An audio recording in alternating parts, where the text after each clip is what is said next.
been a record year at the box office where even some losers were winners. In today's Entertainment City, we're breaking down the year in movies and reliving some of our chats with the stars of the biggest big screen flicks. This is a rebellion, isn't it? I rebel. Rogue One, a Star Wars story, is currently dominating the box office, so numbers aren't final yet, but it's on track to be one of the biggest successes of the year. The Felicity Jones-led adventure in a galaxy far, far away is the first standalone film in the franchise. Of course, as you saw here on Entertainment City, Terry Hart caught up with the British star, and they discussed why Star Wars always has a recipe for success. Can you talk a little bit about the everlastingness of this franchise? It's because it's all just about human relationships. It's about love and it's about friendship, and actually it's about being quite egoless, because ultimately no one individual can do anything on their own. A similar treat for Harry Potter fans, as Fantastic Beasts and Where to Find Them forged its way out of the beloved franchise and brought us back to the wizarding world, albeit an American one this time. The flick has made a magical nearly $750 million at the box office, with Oscar winner Eddie Redmayne in the starring role. Speaking of Oscar winners, La La Land is set to clean house in the new year. The nostalgic old Hollywood musical, starring Emma Stone and Canada's own Ryan Gosling, has critics singing its praises. Another good sign? It won the People's Choice Award at the Toronto International Film Festival earlier this year. When Terry caught up with Gosling in La La Land itself, she discovered his secret method for playing this role successfully. Is that what you did? Yes, I did that. I remembered something. That's not possible, is it? Roughly 13 years after we were charmed by her in Finding Nemo, everyone's favorite forgetful fish swam back onto the big screen in Finding Dory, to massive success. The animated adventure currently holds the #1 domestic box office spot of the year and made more than $1 billion worldwide. I'm remembering something.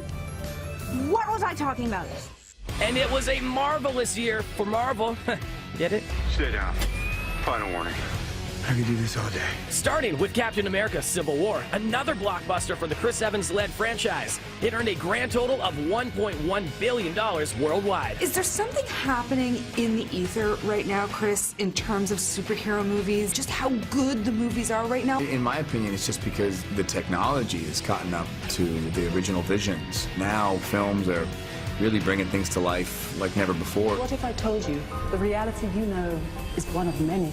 And then there was Doctor Strange, the mystical, magical, Benedict Cumberbatch starring story of the Sorcerer Supreme. Not only did it make over $656 million, but was also very well received by critics.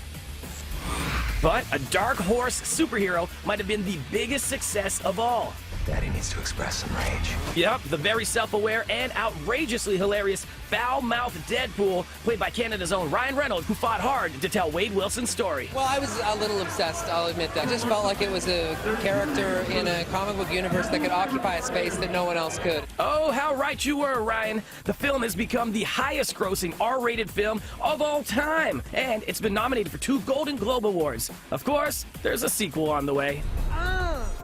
But not all superhero stories were successes in 2016. DC Comics offerings Batman vs. Superman: Dawn of Justice, the greatest gladiator match in the history of the world, and Suicide Squad. Let's go save the world. Both pulled in plenty of cash at the box office, so they're not technically losers, but they were both universally panned by critics and disappointed many moviegoers. Other films that were not just critical failures, but true box office flops? Ben-Hur, which you might not even known had been remade, which in turn could explain why it's the year's biggest box office bomb. There are people out there that need our help.